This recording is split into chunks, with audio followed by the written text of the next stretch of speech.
존경하는 국민 여러분, 포항 남구 울릉군 독도가 지역구인 자유한국당의 박명재 의원입니다.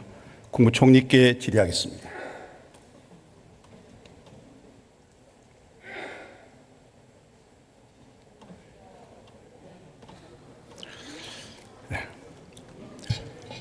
총리님, 가벼운 질문 하나 하겠습니다. 총리께서는 이번 개각에서 유임되시고 11월경에 총리직에서 물러나셔서 야당의 선거사령탑이 돼서 내년 4월 총선을 지휘할 것이라고 하는데 사실이 맞는지요? 저는 아는 바가 없습니다. 여러 의견 중에 하나일 걸로 생각합니다. 그런데 내년 총선에는 출마하십니까? 현재로선 제가 계획을 갖고 있지 않습니다. 그렇습니까?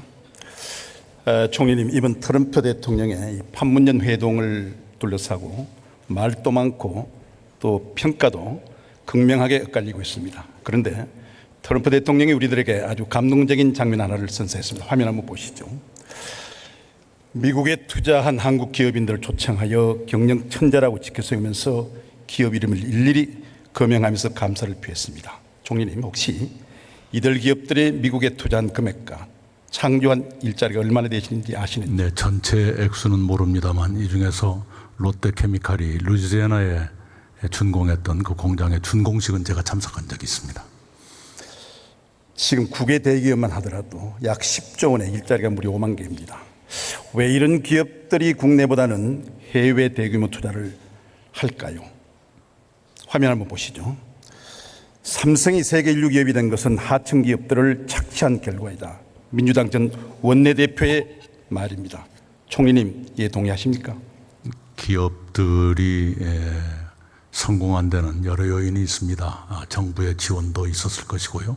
노동자들의 헌신도 있었을 것입니다. 그러나 기본적으로 기업인들의 창의와 도전, 그리고 남다른 고뇌가 있었을 것이고요. 그리고 기업의 성공의 대가로 누구보다도 많은 세금을 내서 그 세금으로 우리가 복지를 누린다고 하는 이런 사실은 부인할 수 없다고 생각합니다. 예, 총리님의 기원에 동의하면서 바로 이 여당의 대기업, 대재벌관을 단적으로 보여주는 그런 그 발언이라고 생각합니다.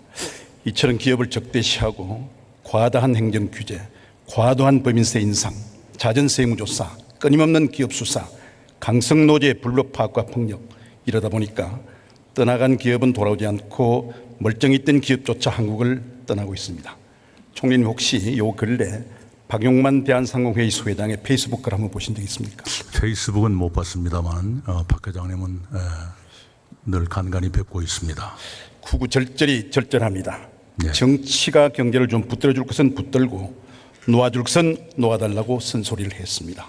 총리님, 우리 정치가 경제를 망치고 있습니다. 힘들고 어렵게 하고 있습니다. 지금부터라도 경제가 더 망가지기 전에, 기업인이 더 위축되기 전에 보다 시장 친화적인, 자본 친화적인, 기업 친화적인 시장 자본주의 정책으로 전환해야 된다고 생각하는데 총리님의 견해는 어떠십니까? 전환이라기보다는요, 분명한 것은 기업이 더 활발하게, 그리고 문자 그대로 기업가 정신을 발휘하면서 기업 활동을 해야 되고요. 물론 공정거래라든가 환경이라든가 노동자의 권익이라든가 하는 것은 기업들로서도 함께 갈 수밖에 없는 동반으로서의 의무, 변화의 필요성은 감지하고 인지하리라고 생각합니다. 총리, 화면 한번 보시죠. 포항 지진 관련 현장 사진들입니다. 총리님도 다녀가셨고 여러 가지 약속도 하셨습니다. 네. 포항 지진이 정부가 추진한 지열 발전소로 인한 촉발 지진이라는 것이 산업과 직접 용역에 의한 정부조사 연구단에 의해서 밝혔습니다. 총리님 보고받으시고 알고 계시죠? 네, 이 보고를 알고 있습니다. 정부가 촉발한 지진으로 포항이 무참히 무너져 내리고 있습니다. 한국은행 분석이 하게 되면 지진의 직간접 피해가 3,323억 원, 여기에다가 지진도시 오명으로 인한 인구 유출, 부동산 가격 하락, 그리고 관광객 감소 등 유무형의 피해를 합치게 되면 14억 원이 넘는 것으로 추산되고 있습니다. 아직도 604일째 실내 체육관에서 천막 생활을 하고 있는 이재민이 92세대 208명에 달합니다.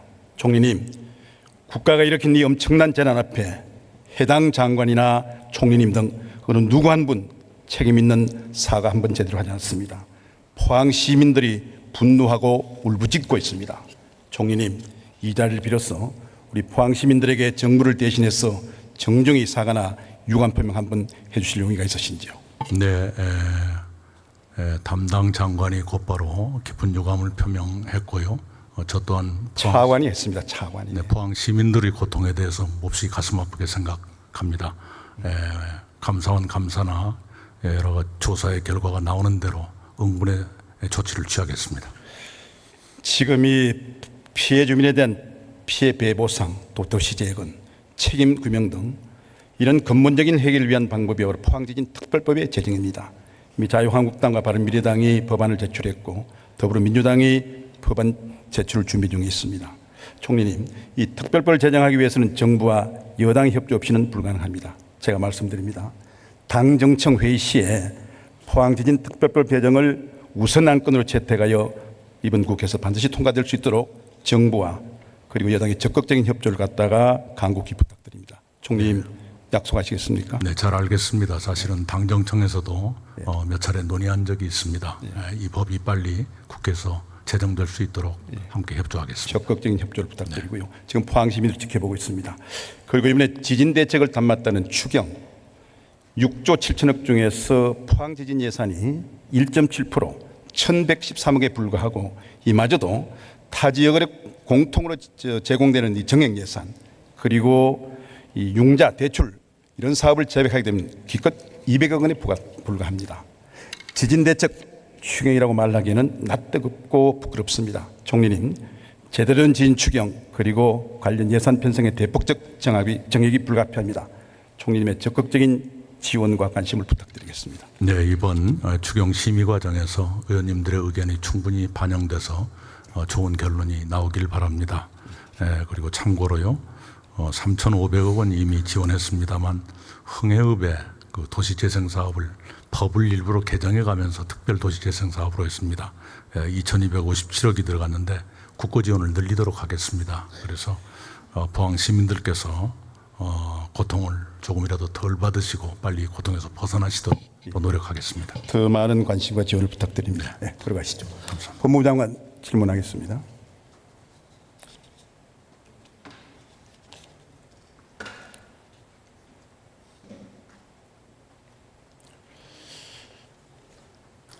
우리 장관께서 윤석열 지검장을 검찰총장 후보로 대통령께 제청하셨죠. 네, 했습니다.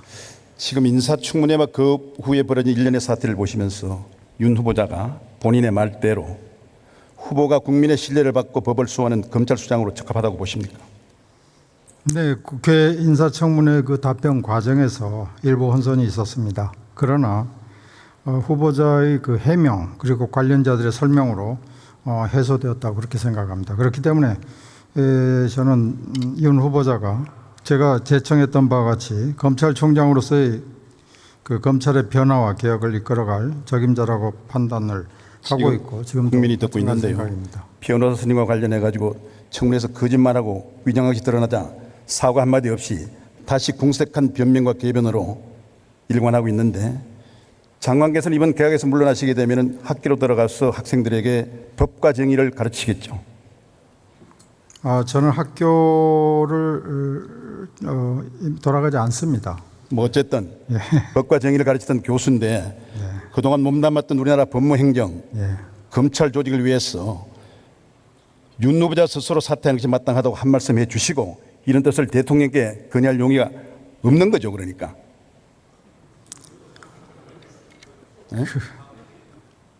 윤 후보자에 대한 제청 있습니까? 없습니까? 저 제청을 처리할 생각이 있느냐고 물으셨습니까?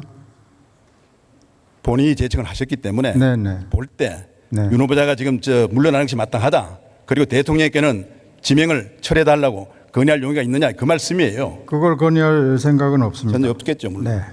지금 이 윤 후보자의 거짓 증언을 둘러싸고 소위 뭐 대윤이니 소윤이니 거기다 해당 변호사까지 가세가지고 벌리는 해명과 감사기 감추기와 의리가 눈물겹다 못해 국민들이 역겨워하고 있다는 사실을 갖다가 명심해 주시기 바랍니다. 들어가세요. 행정안전부 장관 모시겠습니다.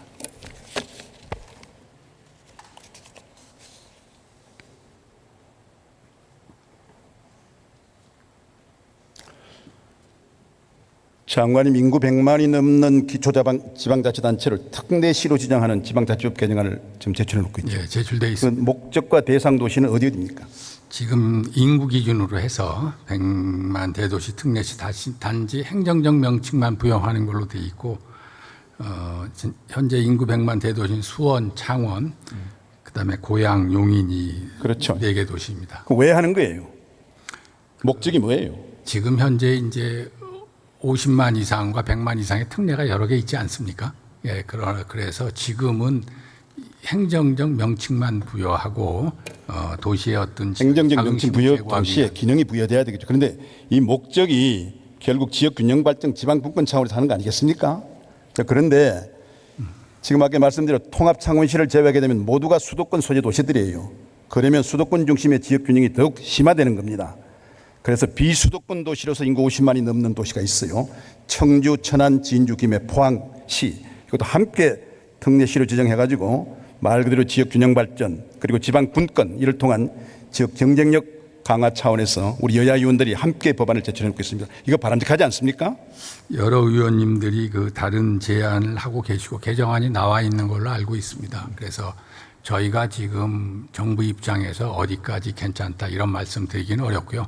국회에서 논의되는 과정을 봐서 저희도 검토하도록 하겠습니다. 시를 다양하게 두는 게 맞습니다. 그리고 사람이 크면 그에 맞 옷이 맞아야 되는 것처럼 도시가 규모가 크게 되면 그에 맞는 옷을 입혀야 됩니다. 어쨌든 긍정적으로 검토해 주길 바랍니다. 들어가세요. 예. 환경부 장관 나오시죠.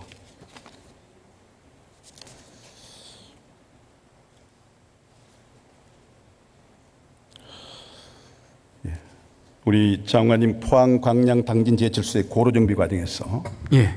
이게 안전벨트를 개발해가지고 오염물질이 배출된다 그래가지고 지방자치단체가 이들 업체에 대해서 고발 또는 이 조업정지 처분을 내릴 그런 단계에 와 있죠. 네. 알고 계시죠? 네. 이 문제와 관련해서 환경부에서 사전에 해당 업체라든지 지자체 또 산업부와 어떤 대책 회의를 했거나 또 이 정부 대책을 논의한 적이 있습니까?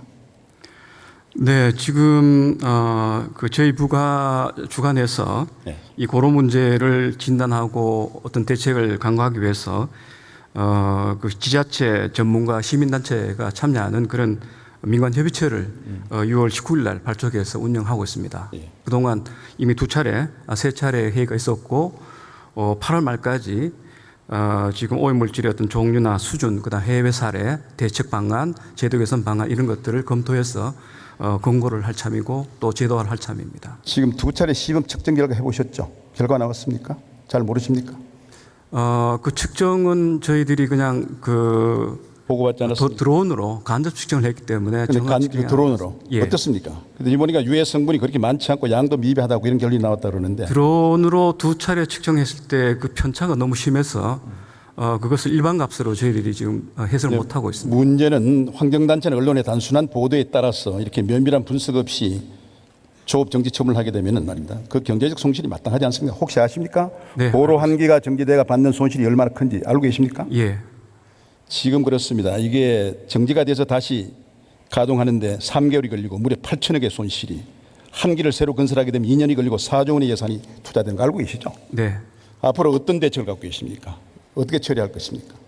지금은 일단 지자체가 시도가 이미 여러 제재 조치를 이제 취했기 때문에 또 우리 아시다시피 의원님 아시다시피 회사에서 사업체에서 그 처분을 좀 정지해달라는 요청을 해서 현대제철 같은 경우는 지금 그걸 받아들인 상태입니다.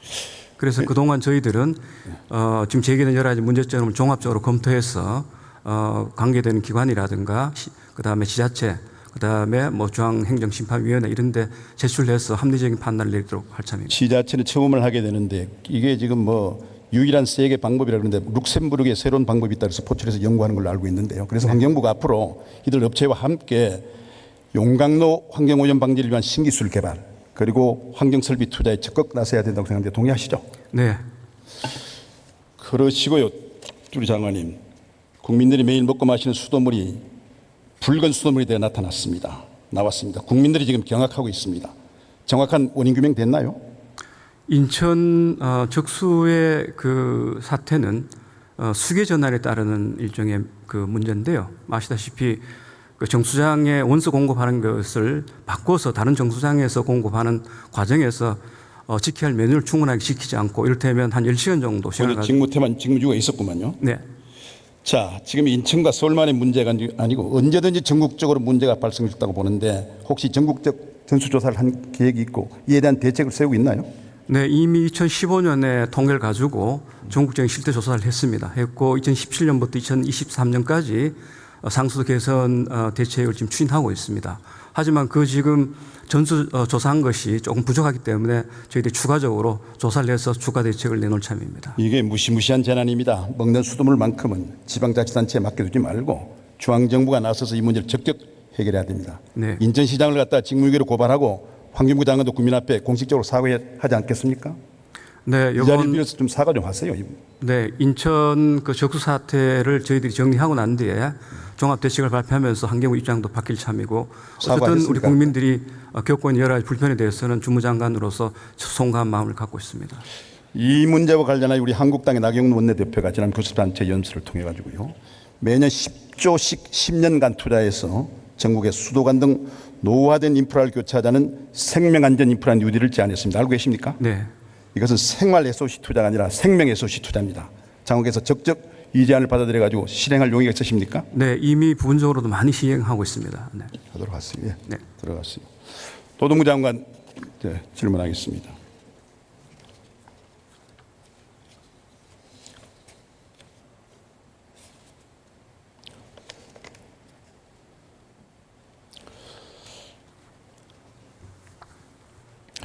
우리 장관께서는 직업공무원 출신이시죠? 네, 그렇습니다. 누구보다 노동 현장, 노동 정책을 잘 알고 또 오랫동안 지켜봤죠. 네. 지금 이 시기에 현 정부의 노동 정책의 핵심 그리고 중점적으로 해결 과제가 어떤 것이라고 생각합니까? 지금 우리 사회에서의 가장 큰 문제는 양극화 문제 그리고 장시간 근로 문제, 뭐 저임금 근로 문제 많은 문제가 있습니다. 그래서 이 문제를 해결하기 위해서 현 정부에서는 노동존중 사회 실현을 국정기조로 설정하고 있고 그것을 위해서 노동시간 단축, 저임금 해소, 안전한 일터 등 여러 가지 노동정책을 추진하고 있습니다. 지금 그 문제도 중요한 핵심을 비켜나고 있는데 지금 강성 귀족 권력 노조의 개혁이라고 지금 생각하고 있는데요. 화면 한번 보세요. 지금 외국인들이 한국 투자를 기피하고 해외로 나간 국내 기업이 돌아오는 가장 큰 요인이 바로 노동 문제입니다. 문재인 정부와 여당의 노동 정책은 한마디로 친노동 정책이 아니라 친노조, 친민노총 정책이라고 비판받고 있습니다. 그렇지 않습니까? 말씀해 보세요. 우리나라의 노사 관계와 관련해서 많은 우려가 있는 것을 알고 있습니다. 이인영 대표 얘기하고 또 다시 한번 화면 보시죠. 장관님도 잘 아시는 우리 민노총의 실체를 가장 잘 아는 전 민주당 정책위장이었던 주대환 씨의 말입니다. 한번 보세요. 보고 계시죠? 예. 주 의장의 말처럼 무소불위의 괴물이 되어 경찰과 공무원, 기자, 기업 임원들을 폭행을 이삼고 불법 파업, 고용 세습, 비리로 엮진 비정규직의 정규직화 등 그들만의 이 민노총을 개혁하여 사회적 책임을 묻고 건강한 노사관계, 건전한 노사문화를 정착하는 것이 노동부 장관의 가장 큰 소임이라고 생각하는데 어떻게 생각하십니까? 우선 민주노총의 경우에도 책임 있는 경제사회의 주체로서 법 테두리 내에서 활동을 해야 한다고 생각합니다. 그리고 그것을 위해서 건전한 노사관계 형성을 위해서 노력하는 것이 고용노동부의 소관이라고 생각하고 있습니다. 그래도 이 정부가 어느 정부보다 친노동 정부, 친민노총 정부니까 반드시 직을 걸고 문재인 정부의 명운을 걸고 이 노동개혁에 총력을 기해 주시길 당부합니다. 들어가십시오. 우리 총리님 잠시 다시 한번 모시겠습니다.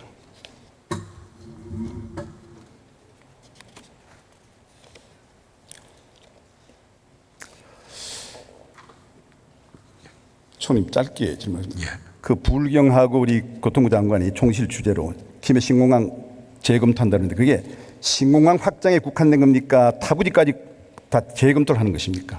예, 이번 검증기구는 문자 그대로 검증입니다. 부울경 검증단이 문제를 제기했기 때문에 그 제기한 문제는 옳은 것인가, 또 그분들이 지적한 기존 정책 결정 과정이나 그 내용은 올바랐던 것인가, 이것을 검증하자는 것입니다. 그런데 이 5분이 합의한 사항인데 2분의 시도지사가 빠졌지 않습니까? 대구 경북. 네. 그건 합당하지 않지 않습니까? 그래서요. 네, 그 검증기구는 당연히 관련 시도지사들의 의견을 듣는 과정을 거칠 겁니다. 어느 쪽으로도 치우치지 않도록 하겠습니다.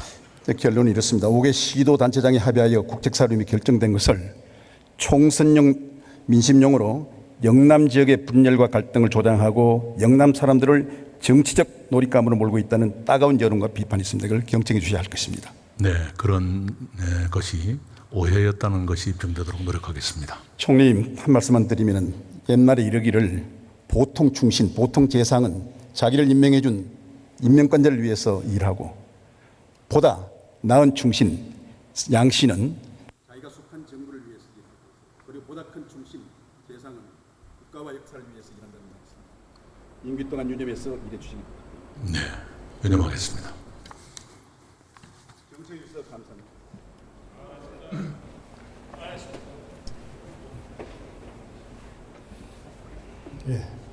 박명재 의원님 수고하셨습니다.